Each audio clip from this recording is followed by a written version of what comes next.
Thank you for joining us on the Post Route Show. Here's your host, W. Earl Kitchings. Hey everybody, welcome to another edition of the Post Route. I'm your host, W. Earl Kitchings. Man, I look forward to these Mondays like you don't believe. And let me tell you, we're not doing a April Fool's joke or anything today. No, no, no. I got another outstanding guy coming on the show tonight to be my guest. And as I've told you, every time we do this show, we are here because it is our mission as part of the Quarterfive Back organization and Quarterfive Back Awards here at the Post Route to make sure that we preserve the legacies of Black quarterbacks who played this game called American football, especially at the collegiate level.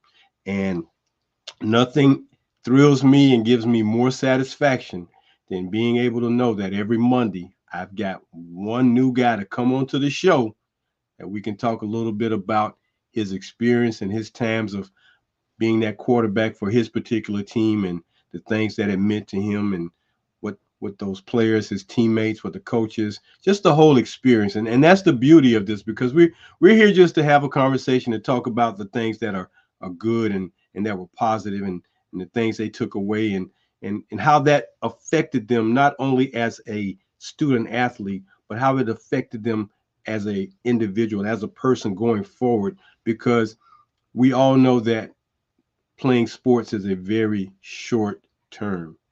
And after that time, you have to do something else with your life. And football, basketball, whatever the sport has been, but football, since we're talking about quarterbacks, is always that sport that once it's over, you now have to move on with another part of your life. And that's the thing that sports has done for so many, many people. It is giving them some foundation. It is giving them some abilities to learn and grow.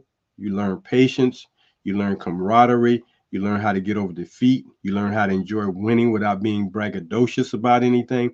So sports encompasses a lot of things about life. But when we can talk to guys like my guest tonight and just hear about their time in college, and remember, the wave of black quarterbacks started picking up right about the time this guy was playing, because through the 70s we started seeing that growth happen.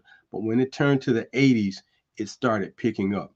And there's nothing more enjoyable to me than talking to a guy who is the first quarterback, first black quarterback at a predominantly white institution, especially when that was in one of the major conferences. And tonight, our guest comes from the SEC.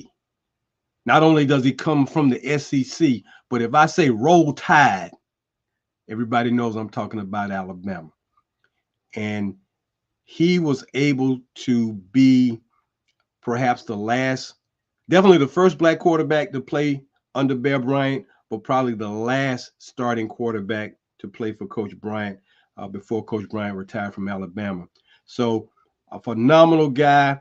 It's been a great joy being able to reach out to him and him reach back out to us so we can bring him on the show. He did some things at Alabama, and we're going to talk about those things. But please help me in welcoming my guest tonight, Mr. Walter Lewis, former quarterback at the University of Alabama. Roll Tide. Roll Tide. There we go.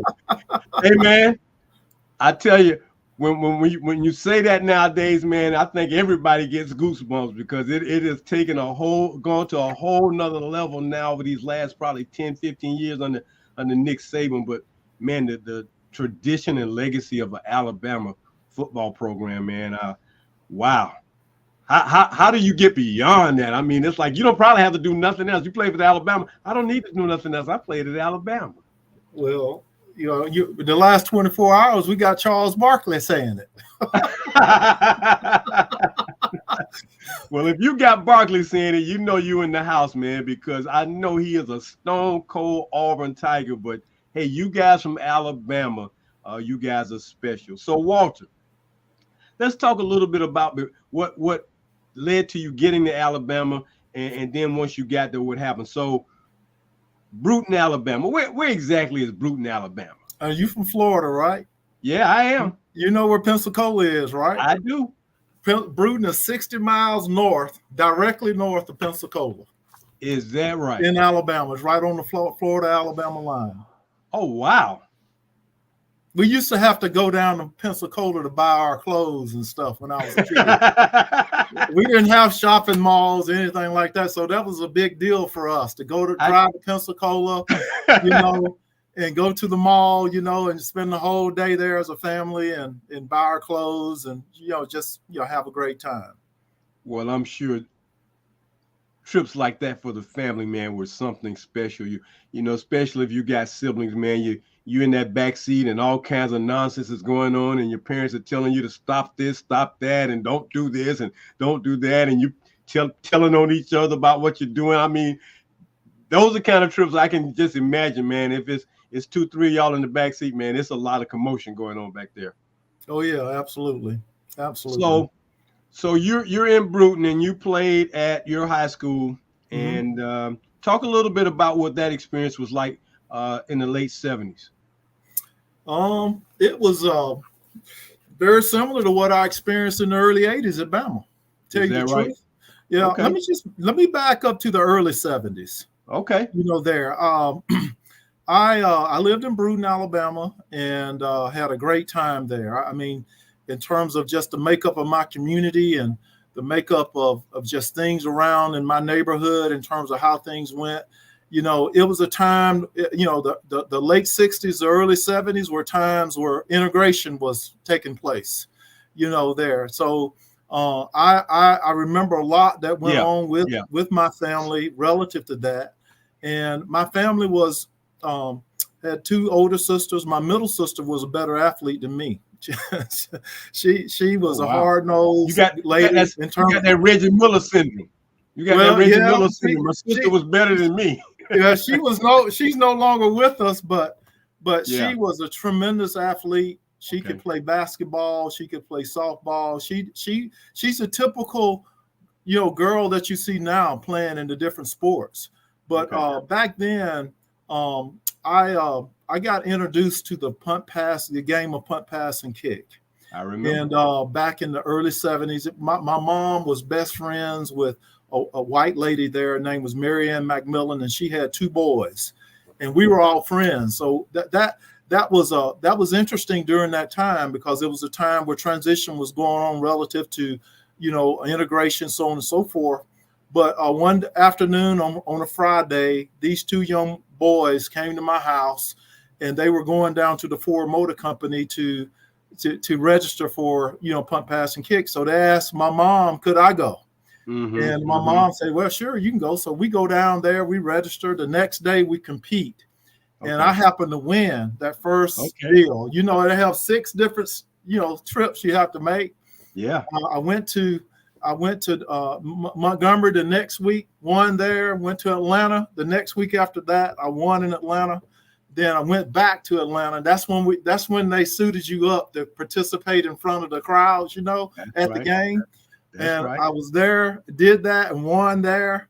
And then the next 2 weeks, we went down to New Orleans, to where we competed against everybody on the eastern part of the country.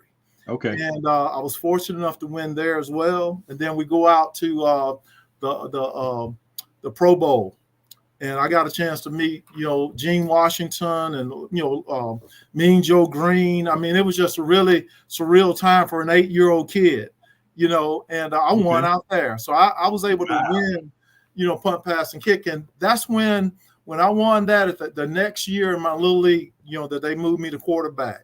1, because I was a good athlete, and two, you know, I could, you know, play the position. And I didn't ask for that. That was just something that happened, you know. But when I look back at it, that was the beginning of a change in terms of my community and the impact of, you know, having a change relative to how, you know, people saw you as a person, you know, because even at Little League, I mean, it wasn't any blacks there playing that position. So I started playing the position. I you know, started getting, you know, relatively good at it, you know, and I would listen to and I watch, you know, Florida football. That's how I got a chance to see Gaffney play, you know, and I started just emulating and looking at, the athlete during that time, because that's when he came along, there. And that really changed my perspective. And I'll tell you another player, he's a white guy that played for Bama, was Richard Todd. Richard was a great athlete. He could play. And I just started emulating and going out doing my game and teaching myself, how to play, and that's kind of how I kind of evolved there. But in my community, playing in the little leagues, in baseball and football, so on and so forth, I was beginning to be the first there. And it kind of prepared me for being the first, player to play there at the University of Alabama. So those are blessings that only God could orchestrate that for me. And I'm grateful for that. So, that's how it kind of got started for me in terms of being able to get involved there. In high school, I was the first Black quarterback in my high school. And that was a challenge, but it was just step by step getting ready for the show. Coach Bryant used to talk about, being able to play the show, get in the show and just play. That was the beginning of the show, and having that opportunity to, get there to the University of Alabama and participate and play as a quarterback there. Well, Walter, you bring up a very interesting point, because when we see guys come from small communities, especially when they come from, communities at a time when the country is transitioning, did your community in Brewton, did they embrace you when you became the quarterback at Miller High School? Did they embrace you and show you a lot of a love, as we would say, and just care about you as a person? Because sometimes communities can be kind of fickle, but obviously it seemed like people had a lot of respect and care for the children, because you grew up with these guys most of your life. And for these two guys to ask you to go compete in a competition that you end up winning, of course they want to win, but you end up winning and you continue to just go forth. It just kind of showed what kind of talent and ability you had, but it's still that community, man. What was the community embracing? Oh, there were challenges in my community, but it was great in my community. Winning punt, pass, and kick at the age of 8, really opened up the whole perspective for myself as well as my community in terms of how I was treated. There were challenges there, but those challenges were challenges that, any kid would go through in life in terms of where he found his place in that community. But I had utmost support from Blacks as well as whites, in my community. I was going to share with you that, like I said, it was a process, getting there, growing up in my town, before integration, I lived 2 blocks from white public school, and I lived a mile from Black public school, and technically or logistically, it did not make sense for me to have to walk way to Black public school, and I could walk up to, 2 blocks to white public school. Right. But I had a mom that was very interesting. She would challenge things, and she actually challenged the system. He said, this doesn't make any sense, and I had a similar experience that you had at Alabama with George Wallace standing in the door. My superintendent at that time, he did something very similar to that. Really? Yeah. But my mom challenged it, and I got in that year, the year before integration started. So I'm in a totally different arena as it relates to education. Yeah, comparative to the sport. So it was just preparatory. I look at it, and today, all these stages that I went through, they were just preparing me for the big show. So that's kind of what I see, just looking back, how God is just kind of taking care of that aspect of, being able to get ready for what you would handle there at the university. Absolutely. So now your time at Miller is over. It's time to make that decision. How did you get recruited to Alabama, and what was that process like? Because again, things are not as transitional as they might have been in the Midwest or up north. So what was that like? Did Coach Bryant come to your house? He sent somebody. How did that process work? I'm curious, because I know that for him, we know the history of Coach Bryant. Oh yeah, Coach Bryant, but he changed. Yeah, he changed. So Was he the guy that came to your house? I'm gonna give you the story. Coach Bryant was he could pick and choose whatever he wanted to do. Absolutely. You know, and for me at that time, Coach Bryant, Alabama kind of slow played me in terms of, you know, they was just kind of keeping me on a leash there for a little while in order, because they had another quarterback they were really interested in at the time. And for me as a person, I just took a lot of time just praying about this decision, because it was a huge decision for a young buck like myself, you know, and I did it for a year. I'm like, Lord, show me where to go. You know,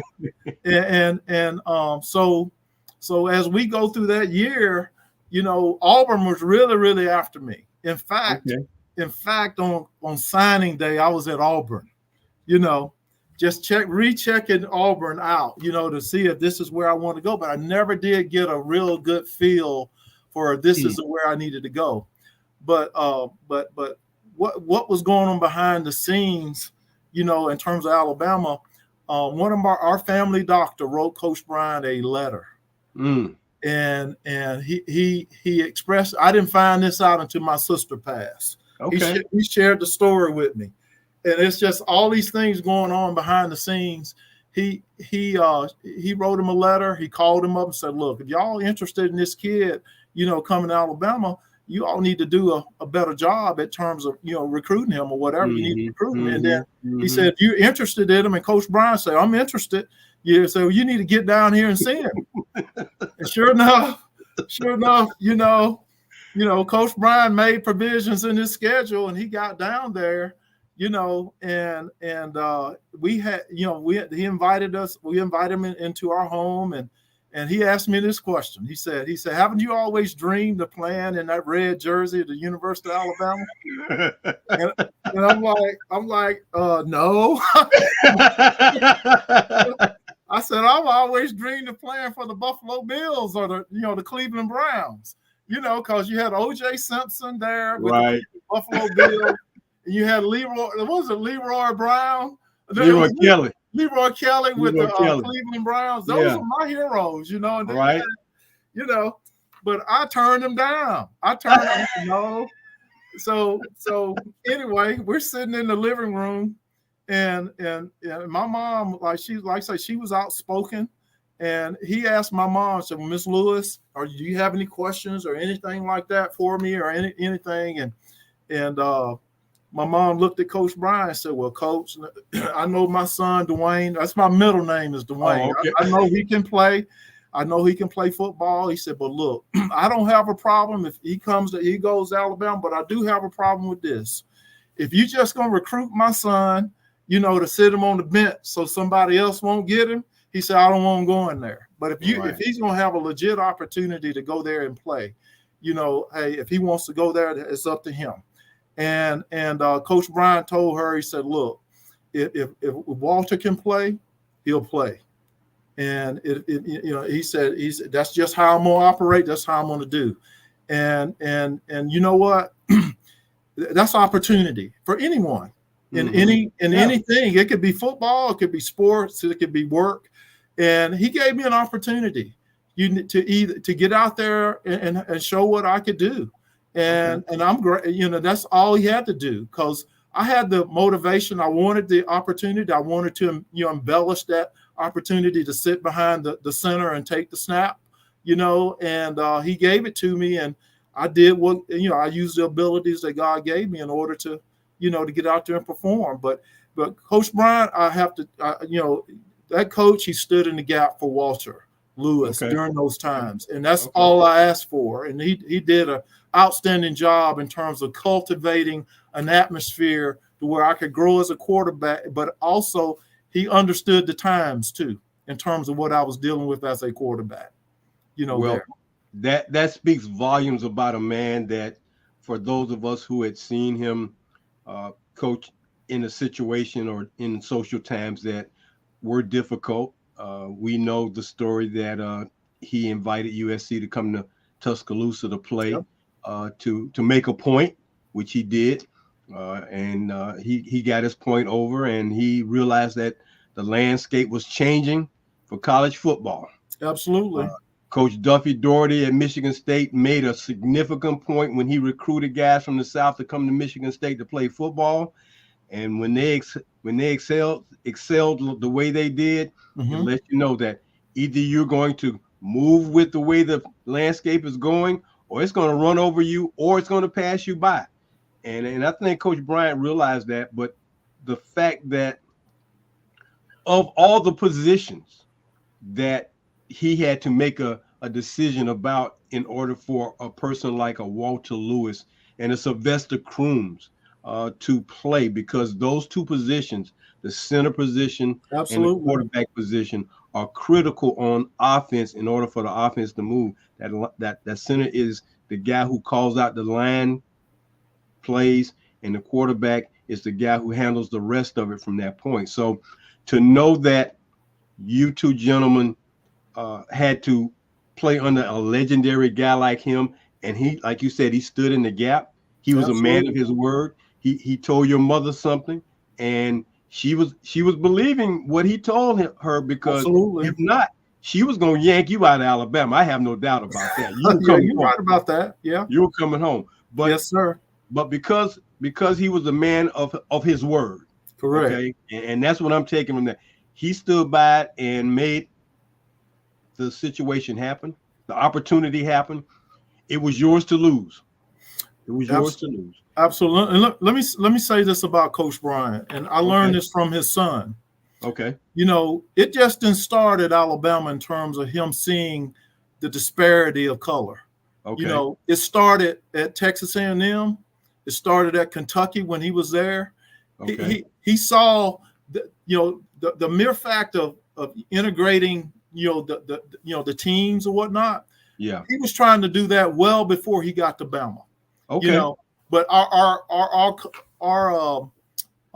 communities or our culture was not ready for it at that time. But Coach Bryant, he grew up in Morrow Bottom, Arkansas. He had nothing. He had nothing. So he could relate to a lot of us at those times, during those times, coming from, very humble beginnings, and he wanted to equalize, opportunities as well. And he was going to use the game of football in order to do that. So these are things that, that a lot of people don't know, but he was all about the player, no matter what color your skin was. And yes, he did use SC. He and McKay were great friends, and he used SC to come to Alabama to so these guys could play Bama so that he could make a point. But it was to better the sport, but at the same time it was going to give guys opportunities to do things different. He in terms of our society, he made decisions where it benefited change. In terms of the sport. So that's something that I look back at and I'm like, dude, I mean, this guy was put in my life for a reason. He was on a mission, and his mission accomplished for both races, black and whites, there. Because I got a lot of white friends that played under him, and man, in terms of their backgrounds and what they went through and what he meant to them, I mean, it was the same for me and others that I played with, there. Okay. So now you got Alabama, that part is taken care of. You go through fall practice. Now he pencils you in to be the starter. Your first game starting at Alabama, man, were the butterflies just all over you? Were you excited? Were you nervous? Man, did you know how to go out there and maybe just be calm? I mean, because you're playing at Alabama, Tuscaloosa, all these Bama fans, everybody, and here you come out and you're the guy, and everybody's kind of like, how is this going to work? So what was that like, Walter? I mean, that first start for you at Alabama in Tuscaloosa? Well, I did not actually start a game until it was my sophomore year. Okay. But I tell you, my freshman year, when I got to Bama, one thing Coach Bryant didn't tell me is when they were recruiting us, we signed 6 quarterbacks that year. Wow. I was number 6. And it didn't matter because I had a piece about going there. Okay. But what I didn't know when I got there, it was like 14 other quarterbacks. So I was a long line of quarterbacks I didn't know anything about, So, I was at the bottom of the depth chart in a lot of cases. So you had to move up the depth chart, and every day before practice, you can look at the depth chart, just see if you made any progress. Yeah. But I started moving up the ladder in terms of my position there. And the seventh game of the season, my freshman year, I remember being on the opposite field. Coach Bryant, he was in his tower and he was checking out the first team, and he looked over his shoulder at us and the second and third team. And I remember him saying, "Lewis, I want you over here with the first team." So I had to run. I was jogging from that field to the other field, and that was competition amongst the quarterbacks. And one of the quarterbacks I was competing against was the number one guy, and we were competing. And it's just, when you compete, it was on, it was, and I remember on my way over there, I'm like, I told you I'll be, I'll see you down the road, Jack, in terms of competition. So I get over there, and I'm in the huddle with the first team. And I just remember looking at as a quarterback, you have to look at body language of your players. And I was looking at the body language of the guys in the huddle. It was a new huddle for me. And it was like, what in the Sam Hill have we got ourselves? We get ready to play Notre Dame. It was just, I felt question marks, from the team, and I just remember the looks on the faces and stuff, And most at that time, the offensive line, all of them were white guys, that didn't bother me at all. Everybody knew, that the goal was to get the ball in the end zone or whatnot. And I felt some apprehension because you got a new person sitting there calling the plays. Right. So, we break the huddle and go to the line of scrimmage, and I'm looking at EJ Jr. on the other side. I'm looking at Warren Lyles. I'm looking at Michael Pitts. I'm looking at Thomas Boyd, Jeremiah Castile, all these great players, Yes, indeed. And I'm just like wondering what's going through their mind, and I'm breaking the huddle and excited about, just the opportunity that I was getting. And I was just wondering, what was going through their mind, and I asked EJ about a year ago, I'm like, EJ, what was going through your mind when it happened? He said, Walt, I was just wondering how you going to handle the pressure. Right. How you want to represent, a new look for Alabama. How, and I'm like, man, for 40 plus years, I've been thinking about that because that's what I saw. That's what I saw from, guys like EJ Jr., how's this going to work out? And he answered, he confirmed it 40 years later. And I remember just running that first play. And this was a game that I was going to be slotted as the number one quarterback alongside of the starting quarterback was there. We shared the spot. And it was a big game. And I was so focused and locked in, Earl, in terms of what my role was that, during that game, you hear people yelling and, I was so locked in to where I didn't hear it. I didn't hear anything, but I was just there on a mission to do what I was called to do there during that time. And it blocked out a lot of the tension and the pressure, that people would think you would have on yourselves as a player there, so that's kind of how I handled that first opportunity that I got on a national stage. We didn't win the game. It was 7-0. We lost, but that was the experience that we had, there. Right. So anyway, that's kind of what it was like, that first opportunity that I had. Okay. So Walt, stick with me. I'm going to take a quick break, come back in about 1 minute. We got to pay a few bills real quick. So stay with us. Our guest tonight here on the Post Route, the fantastic, the awesome, the phenomenal Walter Lewis, the first Black quarterback at the University of Alabama, recruited directly by the Bear himself. We got him here tonight. Don't go anywhere. Let me do these quick announcements and we'll be back with Walter. So once again, when you're looking for that apparel, gear, something special, something unique, where do you need to go? We've been telling you since the show started, you need to go to the Anthony Lawrence Collection. That's right. Go to their website at anthonylawrencecollection.com. And if you went to an HBCU, they've got your gear there waiting in their gallery of products.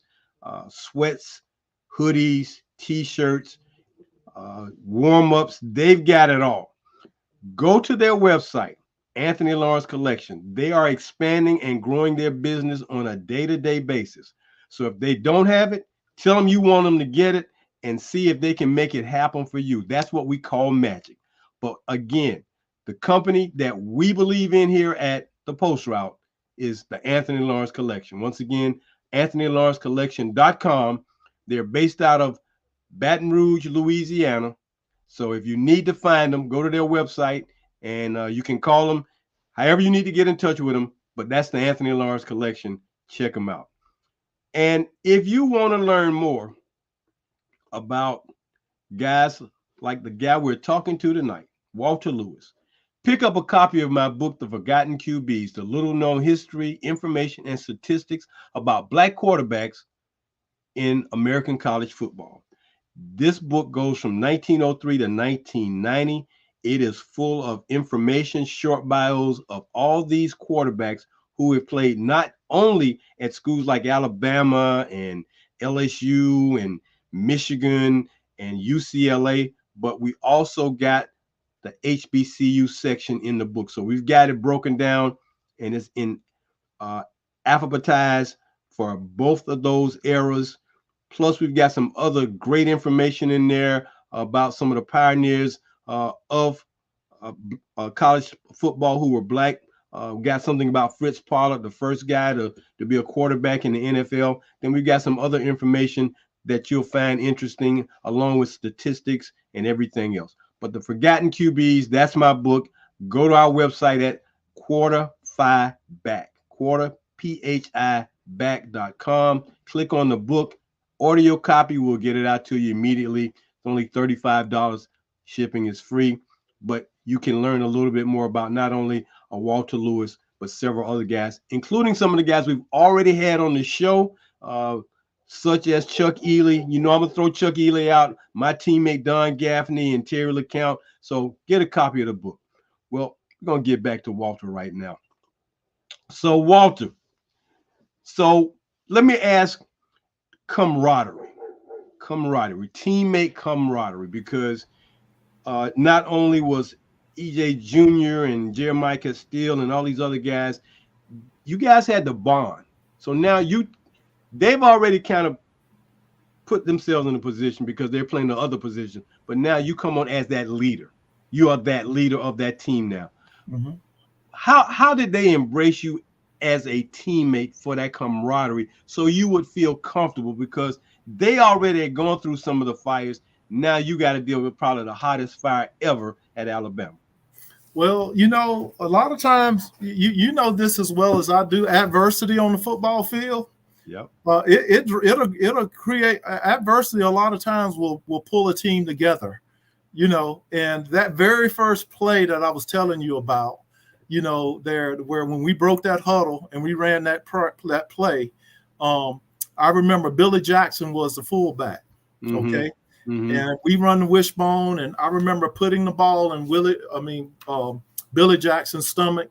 And I remember on the snap, Warren Lyles, he was All-American defensive lineman for us, and Steve Mont was the center. He took Steve Mont and pushed him back into the mesh point of the triple option. The option never got started. You know, He just blew the play up. And as he blew the play up, I pulled the ball out of Billy Jackson's stomach to do the triple option, you know. Yeah. The pile that was created right there, I jumped over the pile and I ran on around, pitched the ball, and, you know, we scored, you know, during that play. And it was like, everybody was like, man, I've never seen anything like that before. But after that play, you're talking about camaraderie. I mean, the team, you know, it was all about business. and the offense scoring and the defense stopping, the run or stopping the play. And when everybody saw that, everybody knew that, it was business, and it meant business for me. And it galvanized our team in terms of us supporting one another from a camaraderie standpoint from all the players that were on the team at that time. Okay. So as I've put up on the screen, the quarterback legacy, black quarterback legacy at Alabama, of course, you are that foundation that the guys, a lot of people have seen over the last 10 years are aware of. But there was a Walter Lewis, then there was a Vince Sutton, and then there was nobody. Now, you shared with me there were some other guys who were there, but they didn't really, I guess have that it factor. But as you've now come to be that guy at Alabama, what was it like when you, and I'm sure you've met Jalen and Tua and Bryce and that brother Milroe. What has it been like when you guys meet and I would hope they know who you are and what your legacy is? What has that been like? Because a lot of times we don't hear about those stories when they met somebody like yourself because nobody talks about it sometimes. But what was that like to meet those guys and just impart your experience with them?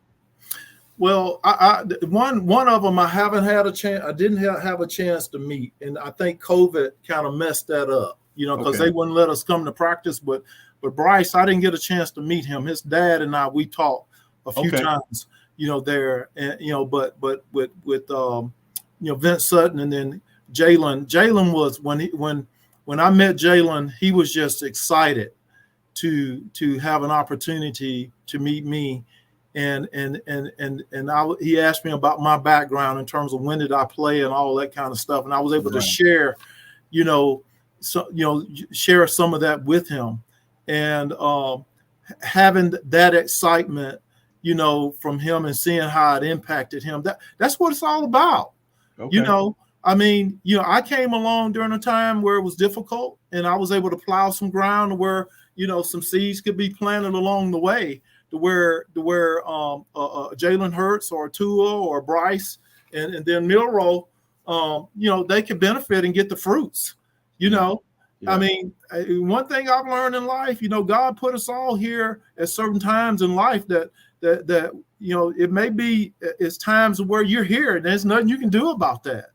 And but I had a chance to plow some ground that needed to be plowed, and I, it's given some guys opportunities to be able to reap some of the harvests that, as a result of it there at the university. And it's a pleasure to see these guys thrive, where they are right now. And it's a pleasure and it's an honor for me to have had the opportunity to, to walk the chalk line early on, 40 years, prior to them, in order to get that ready for them, there. So it's great. I in terms of what I see them doing now and some of the relationships that I had a chance to, meeting some of them just to share that with.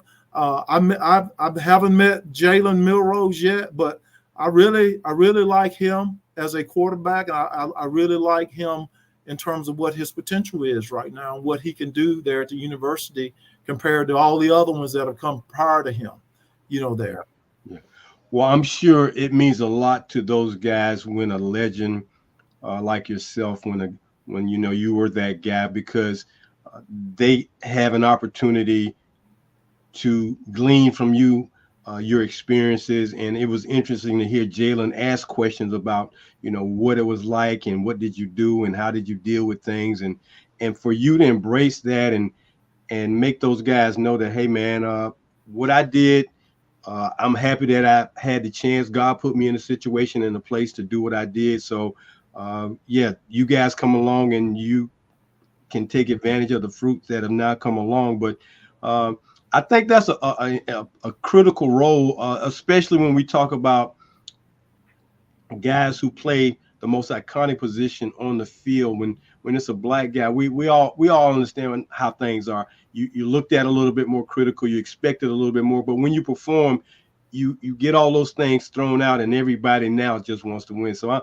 I'm happy you got a chance to meet those guys and talk with them, because as I've shared with some other guys who've come on, like You know, if you're the first guy, everybody's on your shoulders, and that's just the way it is. Somebody had to be the first guy. Somebody had Well, to be the first guy. and I'm gonna share this with you real quick. You Okay. know, as I mentioned earlier, Coach Bryant, he stood in the gap for Walter Lewis, and let me tell you, it was not easy. Yeah. I mean, Coach Bryant knew what time it was, so they constructed situations to where, you know, they made it difficult for me, you know, in terms of, you know, some of the challenges that I would face on the football field as well as outside on the football field. I mean, you asked me what was it like to start my first game.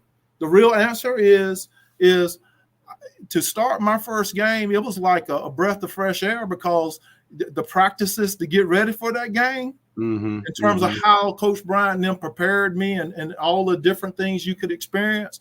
I was ready to get to the field, because I didn't have to deal with Coach Bryant nor Mal Moore, because they were just coming at me with crazy stuff all the time, which made me better. You know, and that was the preparation of just how the times were at those times. And you know, you can't hey, I would not trade that for nothing, because that's life. Life comes at you with crazy stuff all the time that you have to deal with, you know, and them putting me through the struggle, you know, and then being able to get through the struggle and be relatively successful at it, you know, it's an honor. It's an honor to play the quarterback position. Yeah. And it's an honor to be able to have gone through enough to give others the opportunity to play it and honor that position themselves as well.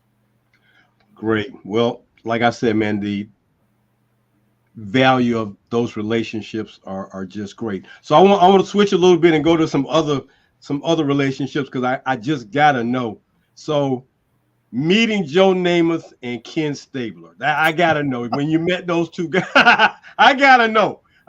Because man, watching Joe Namath, not so much in college, but man, in the pros, and then watching Ken Stabler and knowing that they played for Bear Bryant, it's like, okay, so you came from that background. When you met those guys, I mean, what was that like? Because let me tell you, both of those guys, they brought me in. I mean, they just embraced me. Gotcha. You know, Joe is a good friend today. He is a good friend today. And Kenny Stabler at a time when I needed it most, he paid me a compliment. He said, "Walter, you have so much ability. You know, you're strong, you're athletic." I mean, it's just something. But he shared some stuff with me, and I saw him at some event we went to. He just pulled me to the side.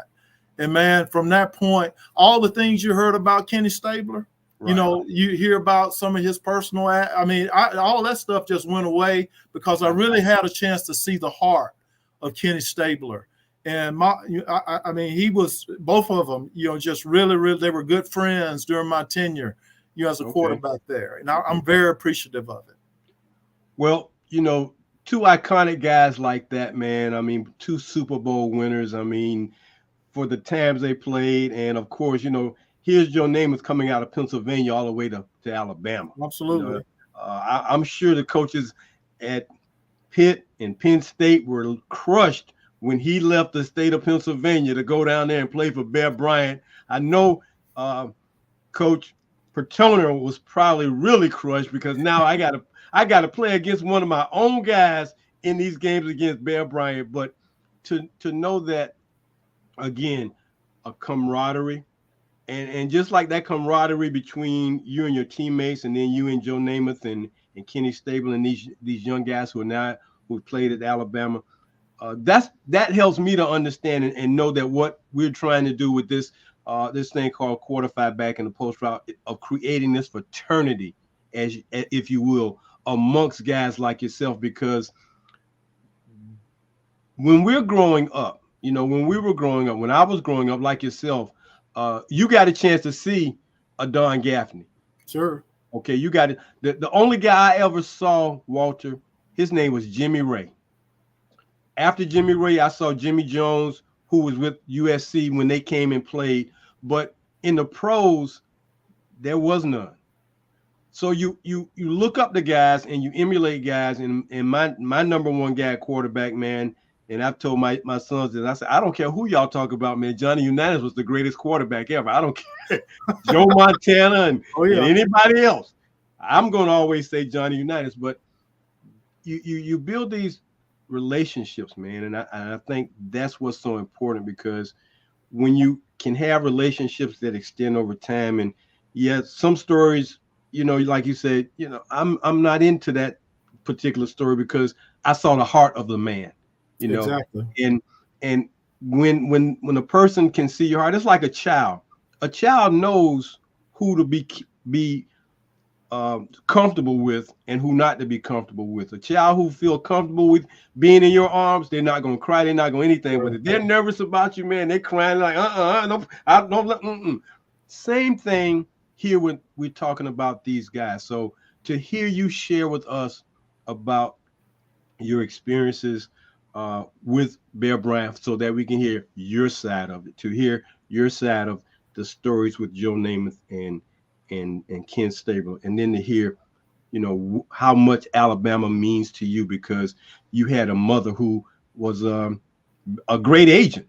When you told me the story about your mom saying, Coach Bryant, it's going to be one way or nothing, that's a great agent. I mean, she probably could have been your agent if you needed her to be your agent going to the next level, because she was not going to let anything stand in the way of your success. And it's we love our Black mothers for that, man. So I can appreciate that. But man, it has just been a joy to hear you talk about what your experiences were at Alabama. So what was it like that last game, man? I know it's crushing. It's like, man, I'm not gonna put on this crimson and white anymore. It's the last game. Talk a little bit about that last time. Last game I played at Bama was the Sun Bowl. Okay. And we went out there and we had an okay year. I mean, it was Ray Perkins' first year. Right, I remember that. And we played Michael Carter and they, Craig James and all those guys were, there at SMU. We played SMU in the Sun Bowl. Right. And Reggie Depard. It was just, it was a solemn time. I mean, 4 years, they just rushed by. I mean, it doesn't take long for it to happen. I mean, it's just, and it accomplished some things that I wanted to accomplish, but there were a lot of things too that were left on the table that I wasn't able to accomplish as a quarterback. Okay. I just look back at it and I'm just very grateful, for having had an opportunity to play for a coach like Coach Bryant and also play for a guy like Ray Perkins. I wish I'd had another year on the Ray because there were some things that, what I wanted to share about being in the position that I was in, being an athletic quarterback and being of color at that position. Yeah. You didn't have coaches back then that really knew how to operate in that arena in terms of coaching them. Exactly. And that was something that it was very difficult to get, there was a lot of things I had to learn and pick up on my own, just like I learned, how to high jump, and you do it the best way you can. Right. And because the resources and just the mindset, wasn't there to be able to coach it. And Coach Bryant and Mal Moore did a great job at the time with me in terms of my athletic ability, in terms of how they broke the bone up to exploit how I could throw the football. But there was just technical things that I wasn't aware of, that hampered my career that I see a lot, or that I saw a lot back then with the Black quarterback. Okay. Now you have Black quarterbacks that have resources, and you got other players that are coaching now that can kind of lay out the field for them to teach them, there. And that's something that it just takes time for, that process to kind of catch up with what's necessary, there. But there were just some things that I left on the table that I didn't know how to get them off the table, gotcha. Because I wasn't trained to do so. But in terms of my experience at Alabama, as I mentioned earlier, I would not trade it for nothing in the world. There's a great experience for me, there with my teammates and coaches that I had, and I'm just so grateful that I had a chance to go through with it. Who was your roommate? Who was your roommate when you played at Alabama? Who was your roommate? My roommate was Joe Carter. Joe Carter played running back for the Miami Dolphins. Okay, yeah. He didn't start. We had Kerry Good and Lenny Patrick. He didn't start his senior year. He had some injuries and whatnot, but he got drafted in the 4th round by the Miami Dolphins. Okay. And went down there and played for 3 or 4 years. He's actually in Florida now, Fort Lauderdale. That's where he lives. Okay. But yeah, he was my roommate in college. And Jesse Bendros from Miramar. I remember that name. Jesse was my roommate our freshman year. Okay. There. But Joe Carter was my roommate, my sophomore through my senior year. Okay. There. Okay. Yeah. So again, relationships, man. You guys are coming in that. I don't want to overstate it, but it can't be understated, man. That transition, especially when we talk about schools in the SEC, the transition that you guys had to experience and the things you had to learn and live with. Like you said, some things you had to learn on your own. And had you had some coaches who, it's one thing to be able to go to Coach Bryant, but there's some things that Coach Bryant probably could not share or relate to. I'll put it that way, could not relate to as a black man to a black man that, it was just difficult. So I can definitely understand what you mean by that, Walter, because that will leave a void. And that's, that's just life though. Some of us grow up in neighborhoods where everything's accessible to them. That's and true. Some of us don't. But we were put in those situations to grow and learn from them. And you have to just deal with it the way we best can, through that. So I'm like I said, I'm grateful. I am grateful for my experience. It was a great one. And you talk about relationships, Condrich Holloway could not come to Alabama back in the 70s. He had to go to Tennessee because the society in Alabama wasn't ready for it. Well, it's like with Don Gaffney, because when I talked with him, I said, well, he was the first black to go to Florida. Yeah. And I asked him, I said, well, Don, where else would you have gone if you didn't go to Florida? Yeah. He told me Tennessee State. Yeah, absolutely. And I told him, I said, had you gone to Tennessee State behind Joe Gilliam? Oh my God. Oh my God. Yeah. Because Coach Merritt loved quarterbacks who could throw that football up there at Tennessee State. Oh yeah. Yeah. But as you said, Walter, God has a purpose and a reason. So it was meant for him to go to Florida. It was meant for you to go to Alabama because there were some things that he needed to have done, and he needed to put individuals like yourself in those places. So yeah, Condrich probably couldn't have gone there. And a quick story about Condrich, I met his teammate who was a backup quarterback playing golf one day, and the guy was like, yeah, I played quarterback in college. I'm like, oh yeah? He's like, yeah, I played at Tennessee. And he told me the year. I said, oh, you was the backup to Condrich. He's like, oh, you know about Condrich? I said, yeah, you was the backup. Well, I've had a chance to meet Condrich. Okay. And we know each other. Okay. And we could share the same stories. I mean, we could sit and just talk. Just like when I met Don over the phone, Don and I, we could just talk for hours, because it was a common bond there relative to our own experience and our own, walk in life at that time. Doug Williams is a good friend of mine. Okay. I met him on the pro level. Okay. And Doug and I, we can talk because we played for the winningest college football coaches of all time. He played for Eddie Robinson, who's a winningest college football coach, and I played for Coach Bryant. You did it just in different areas. Yeah. But Doug and I, we have great conversations, and you can't. I mean, those are just conversations that I love having because they're similar in a lot of ways. Yeah. Yeah.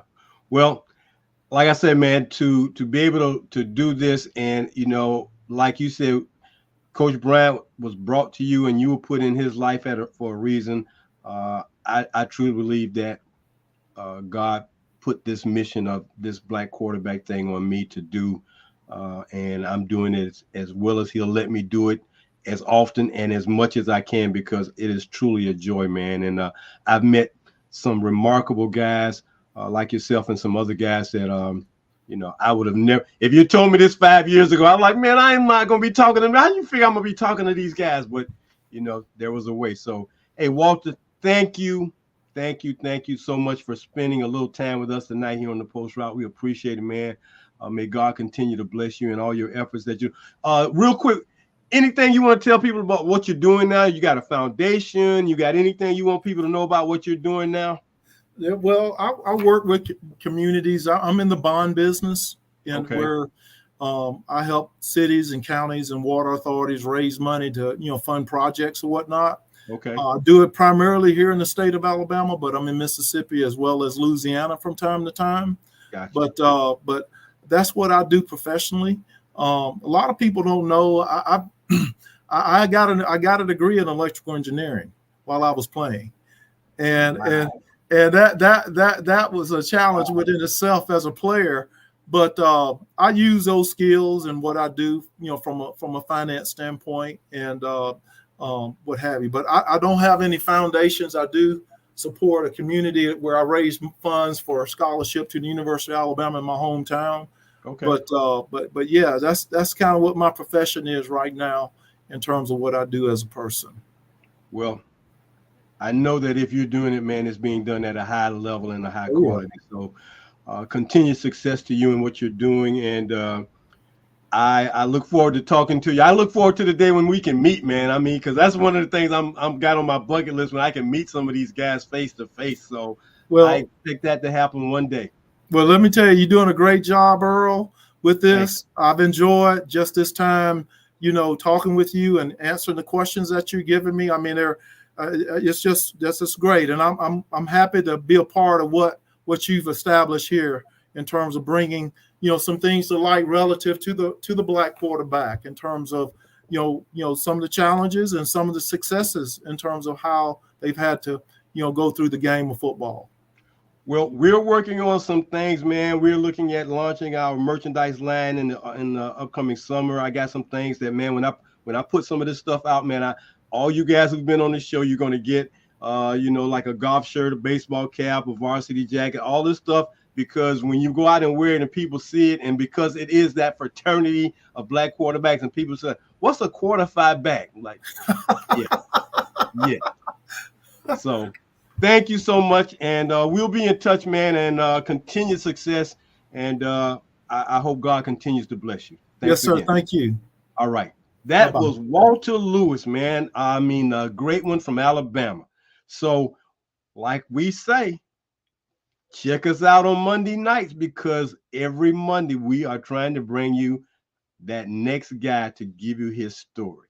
And it is just a joy to be able to bring guys like Walter Lewis to you tonight, so he can share those nuggets that you may have never heard about, because everything isn't always written. Some things, these guys hold back and they share sometimes.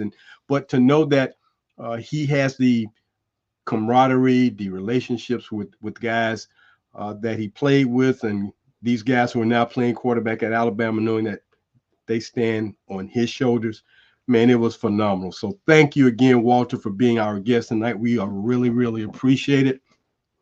So we're looking forward to our next show, and I'm gonna do all I can to make sure he's gonna be with us. But let me tell you, the great James Shaq Harris has agreed to be on our show for next week. Now, unless something changed in his schedule, he'll be with us next Monday night here on the Post Route.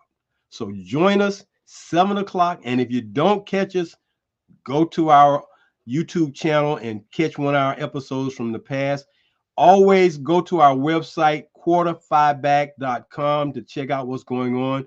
The newsletter that you saw us put on tonight, you can find that newsletter and many more. We're developing more newsletters each and every week so that we'll give you additional things to read about and know about these guys who have set the standard for black quarterbacks playing this game of American football. So we're going to be launching our merchandise this summer, telling you that, but stay in tune, stay with us, and we'll see you next Monday. For my director and producer, Ms. Ronaldine Kennedy, thank you so very much for all you do. Until next week, I'm Earl Kitchings saying so long. And as we always say, go for the bomb, go for the deep one. Take care, everybody.